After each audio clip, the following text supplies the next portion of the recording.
2022 წელს უკრაინელ MMA-ის მებრძოლს ასკარ მოჟაროვს UFC-ში სადებიუტო ბრძოლა ჰქონდა. ერთი შეხედვით ამ წინადადებაში არაფერი უცნაური არ არის. ყოველ წელს მსოფლიოს სხვადასხვა კუთხიდან ათეულობით მებრძოლს აქვს დებიუტი ამ ელიტარულ ორგანიზაციაში. თუმცა არც ერთ მათგანს აქვს ისეთი წარმოუდგენელი და აბსურდული ისტორია, როგორიც ასკარ მოჟაროვს. ადამიანს, რომელიც მზად იყო ყველაფერი გაეკეთებინა იმისთვის, რომ MMA-ის უმაღლეს მწვერვალზე მოხვედრილიყო. მიუხედავად იმისა, რომ მისი უნარების პატრონს UFC-ს არავინ მიეკარებდა. რადგან ტალანტით UFC-მდე ვერ მიაღწია, მოჟაროვმა სრულიად აბსურდული და გიჟური გზა აირჩია. მან სახელიც კი შეიცვალა, რათა ბრძოლების ახალი სტატისტიკა შეექმნა. აცხადებდა, რომ წარსულში განცდილი მარცხები სულ სხვა მებრძოლებს ეკუთვნოდათ. ქმნიდა ყალბ საბრძოლო პოსტერებს, იპარავდა პრომოუტერების ვინაობას, ქმნიდა გაყალბებულ საბრძოლო ვიდეოებს და იგონებდა არარსებულ MMA-ის ორგანიზაციებს. ეს ყველაფერი კი მხოლოდ იმისთვის, რომ არარსებული გამარჯვებებით საკუთარი სტატისტიკა გაეუმჯობესებინა. ესეც საინტერესო ამბებს ჩვენ კროკოს საერთოდ ყვებით. შეგახსენებთ, რომ ჩვენი არხის მეგობარი ბრენდი არის კროკო. მე კი მოგიყვებით თუ როგორ გამოააშკარავეს კაცი, რომელმაც პლანეტის ყველაზე დიდი ორგანიზაციაც კი მოატყუა.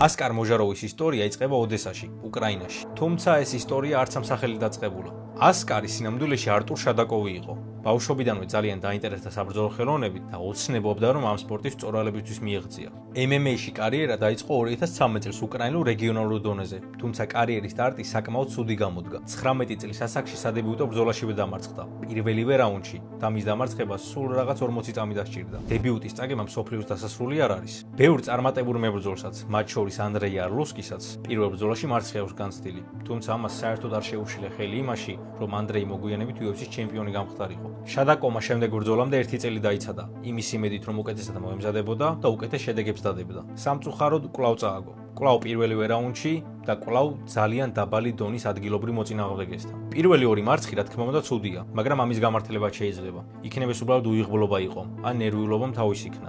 საბოლოო ჯამში, რახან გითხარით, რომ ეს ისტორია UFC-ში მთავრდება, ალბათ იფიქრებდით, რომ მესამე ბრძოლა გარდამტეხი უნდა ყოფილიყო. თუმცა ეს ასე არ არის. მესამე ბრძოლაც წააგო. კვლავ პირველ რაუნდში და კვლავ საბმიშენით. მაგრამ ამჯერად 90 წამი გაუძლო, რაც მისი პირადი რეკორდი იყო. ამ მარცხს კიდევ უფრო ამძიმებს ის ფაქტი, რომ მისმა მოწინააღმდეგემ საკუთარი MMA-ის კარიერა ერთი მოგებით და სამი მარცხით დაასრულა. და დიახ, შადაკოვი იყო ის ერთადერთი ადამიანი, რომელიც იმ ბრძოლთან წააგო. როცა გაიაზრა, რომ ასეთი უნარებით და ასეთი ტემპით UFC-ში ვერ მოხდებოდა, შადაკოვმა უფრო ჭკვიანური გზა აირჩია. სრულიად გამოუცდელ მებრძოლებთან დაიწყო ბრძოლა სტატისტიკის გაუმჯობესების მიზნით. 0-3-ზე დაწყებული კარიერა 3 ზედიზედ გამარჯვებით გაათანაბრდა და სტატისტიკა 3-3-ზე აიყვანა. თუმცა ამ გამარჯვებების დონე საშინლად დაბალი იყო. მის სამივე მოწინააღმდეგეს ჯამში ერთად აღებულს ერთი გამარჯვებაც კი არ ჰქონია. და არა მხოლოდ მანამ, სანამ შადაკოვთან იბრძოდნენ, მათ დღემდე არც ერთი გამარჯვება არ აქვს. იმის მეტი აღარც უჩხუბიათ. იმის მერე აღარც უჩხუბიათ. აშკარად ჩანდა, რომ შადაკოვი მოწინააღმდეგეს მიზანმიმართულად ირჩევდა, რომ მისი სტატისტიკა გაუმჯობესებულიყო. დონე იმდენად დაბალი იყო, რომ ძალიან დიდხანს არავინ იცოდა, თუ რამდენჯერ ჰქონდა ნაბრძოლი კონკრეტულ მოწინააღმდეგეებთან. ერთ-ერთი საკმაოდ ცნობილი პლატფორმის ტაპოლოჯის მიხედვით, მან ერთსა და იმავე მებრძოლს 3 დღეში 2-ჯერ მოუგო. მაშინ, როდესაც მეორე ვებ პლატფორმაზე შერდოგზე, მხოლოდ და მხოლოდ ერთ ბრძოლას აჩვენებს მათ შორის. როგორც არ უნდა იყოს, ამ დროისთვის მისი სტატისტიკა 3-3-ზე ან 3-4-ზე იყო. შემდეგ შადაკოვმა ნაბიჯი წინ გადადგა და ოდნავ უფრო სერიოზულ მოწინააღმდეგეს, ალექსეი ივანოვს შეერგინა, რეგიონალურ დონეზე საკმაოდ გამორჩეულ მებრძოლს, რომელსაც დიდი მოგებათა სერია ჰქონდა. ჩვენი გმირი კვლავ პირველ რაუნდში ნოკაუტით დამარცხდა და მისი სტატისტიკა 3-4-ზე გახდა. ამით კიდევ ერთხელ დადასტურდა, რომ იგი UFC-ის დონეს ვერ გაუკაჩავდა. თუმცა არ დანებდა. ჩიკაძეონამ 4 თვეა ჩაინიშნა. თუმცა არ დანებდა. კვლავ გამოუცდელ მებრძოლებთან დაიწყო ბრძოლა და კიდევ ერთ უცნობ უკრაინელ მებრძოლს მოუგო. მაგრამ აქ უკვე აშკარა იყო მისი მოქმედების სტილი. უგებდა 5 შვილის მამებს, ტაქსის მძღოლებს, მაგრამ სულ ოდნავ გამოცდილ მებრძოლთან პირველ რაუნდსაც ვერ ასრულებდა. მისი ბრძოლის უმეტესობის ვიდეოც კი არ არსებობს. თუმცა ხშირი საბმიშენებით მარცხი ცხადყოფს, რომ ჭიდაობის სერიოზული პრობლემები ჰქონდა. ბოლოს მისი სტატისტიკა 7-8-ზე იყო. წარმოიდგინე, მხარ შადაკოვის ადგილას, რას იზავდი? დანებდებოდი თუ გააგზელებდი ვარჯიშს იმის იმედით, რომ უკეთესი გამხდარიყავი? უცნაური. ჩვენმა გმირმა არც ერთი გზა არ აირჩია. თავის სტატისტიკაზე და რეპუტაციაზე манипуლირებით, იგი ცდილობდა, რომ მაქსიმალურად დაემალა ის ფაქტი, რომ იგი ძალიან ცუდი მებრძოლი იყო. ყველაზე უცნაური ამ ამბავში ის არის, რომ ამ სქემამ იმუშავა. მისი ასეთი უნარების გათვალისწინებით ის ამბავი, რომ ბოლოს იგი UFC-ში მოხვდა, სრული აბსურდია. მან ამისთვის მშვენივრად იმუშავა. ისეთი ვებ პლატფორმები, როგორებიცაა Sherdog და Tapology, ძალიან სერიოზულად ეკიდებიან მსოფლიოს მასშტაბით ბრძოლის სტატისტიკის ფიქსაციას. მათ უკვე ატვირთული ჰქონდათ მისი ყველა ბრძოლა. მათ შორის უხერხული მარცხები და არაფრის მთქმელი გამარჯვებები. 7-8 სტატისტიკით UFC-ში მოხვედრაზე კაცმა არც კი უნდა გაიფიქრო. ამიტომ მან და მისმა გუნდმა გაბედული კამპანია წამოიწყეს, რომ სტატისტიკა შეეცვალათ. პირველი ნაბიჯი ძალიან მარტივი იყო. მან სახელი და გვარი გადაიკეთა და იგი ასკარ მოჟაროვი გახდა. ახალი, სუფთა სტატისტიკით. მაგრამ სახელი ვერაფერს ვერ უშველიდა. მას მისი წარსული სულ თან დასდევდა. ამიტომ მოჟაროვმა და მისმა გუნდმა დაიწყეს წარსული მარცხების გაყალბება და Sherdog-თან და Tapology-თან დავა. ერთ-ერთი მიზანი 2016 წლის მარცხი იყო მარსელო ტორიოსთან ტაილანდში. მოჟაროვი ამ ღონისძიების პრომოუტერის სახით მოგონილი რუსული იმეილი Sherdog-ს დაუკავშირდა და ამტკიცებდა, რომ ბრძოლა საერთოდ არ შემდგარა, მაგრამ Sherdog-მა ეს ყველაფერი ვიდეო მტკიცებულებით დაადასტურა. კადრებში აშკარად ძალიან კარგად ჩანდა, როგორ მარცხდება მოჟაროვის საბმიშენით.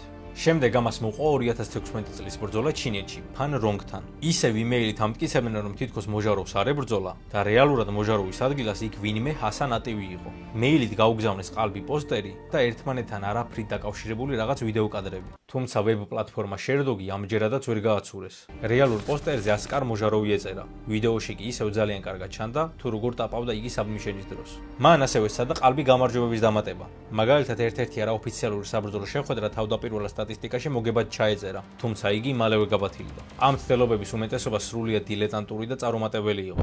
ნამდვილად არ ვიცი როგორ, მაგრამ ის ამ სიტუაციებიდან გამოძვრა. საკმარისად გამოძვრა იმისთვის, რომ UFC მოტყუებულიყო და 2021 წელს მისთვის კონტრაქტი შეეთავაზებინათ. ამ დროისთვის მისი სტატისტიკა 25-7-ზე იყო. ბევრისთვის ის უბრალოდ მორიგი იმედის მომცემი საერთაშორისო მებრძოლი ჩანდა, მაგრამ ვინც იცოდა იგი რა აფერისტიც იყო, ამ ამბის გაგების შემდეგ შოკში ჩავარდა. UFC ცდილობდა მისთვის ორი ბრძოლის დაგეგმოს 2021 წელსვე, მაგრამ ორივე ჩაიშალა ვიზებთან და ტრამვებთან დაკავშირებული პრობლემების გამო. ჯერ არავინ ინტერესდებოდა მის სტატისტიკაზე გამოძიებით.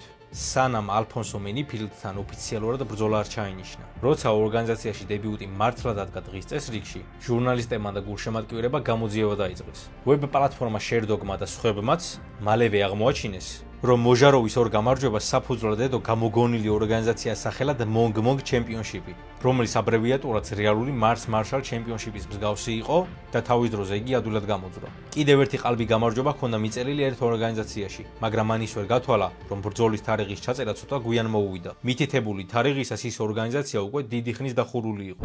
გამოძიება სულ უფრო ღრმავდებოდა და მოჟაროვის გარშემო დიდი ნადირობა დაიწყო. Sherdog-მა ასევე აღმოაჩინა წარსულში განცდილი მარცხი, რომელიც სხვა მებრძოლზე იყო გადაწერილი. როცა საბოლოოდ შეაბიჯა UFC-ს ოქტაგონზე, მისი სტატისტიკა 25-7-დან 19-12-მდე დაეცა. 11 ბრძოლა ან საერთოდ გაქრა, ან შედეგები შეიცვალა. ეს სრული სირცხვილი იყო. მედიის წინაშე მოჟაროვმა ყველაფერი ჩინელ ორგანიზატორებს დააბრალა. თითქოს მათ ვერ მოახერხეს საბრძოლო შედეგების სწორად მიწოდება. ასევე დაადანაშაულა Tapology-ს ადმინები და ამტკიცებდა, რომ ზოგი მარცხი ნახევრად პროფესიონალურ კარიერაში იყო და ისინი არ უნდა ჩათვლილიყო. მან უარყო, რომ სახელიც იმიტომ შეიცვალა, რომ წარსული დაემალა. ამტკიცებდა, რომ მისი ახალი გვარის მიზეზი მისი მამინაცვალი იყო, თუმცა ვერ პასუხობდა კითხვაზე, თუ რატო შეიცვალა როგორც გვარი, ისე სახელი. მოჟაროვის ამბავმა იგი UFC-ს ოქტაგონამდე მიიყვანა, თუმცა იქამდე გზა იმდენად აბსურდული და სიგიჟით სავსე იყო, რომ ნათლადაჩვენა ტყუილმა შესაძლოა ძალიან შორს მიგიყვანოს, განსაკუთრებით MMA-ის სამყაროში. ეს არის ისტორია იმის შესახებ, თუ როგორ გადაიქცა ერთი ძალიან მაგარი აფერისტი UFC-ს ოფიციალურ მებრძოლად. და მე დღემდე არ მჯერა, თუ როგორ წამოვგო UFC ასე დიდ ყუილზე. დღევანდელი ეპიზოდისთვის სულ ეს იყო. თუ მოგეწონათ ჩემი ვიდეო, გამოიწერეთ არხი, მოიწონეთ ვიდეო, ჩვენ კი შევხვდებით მომავალ ეპიზოდში.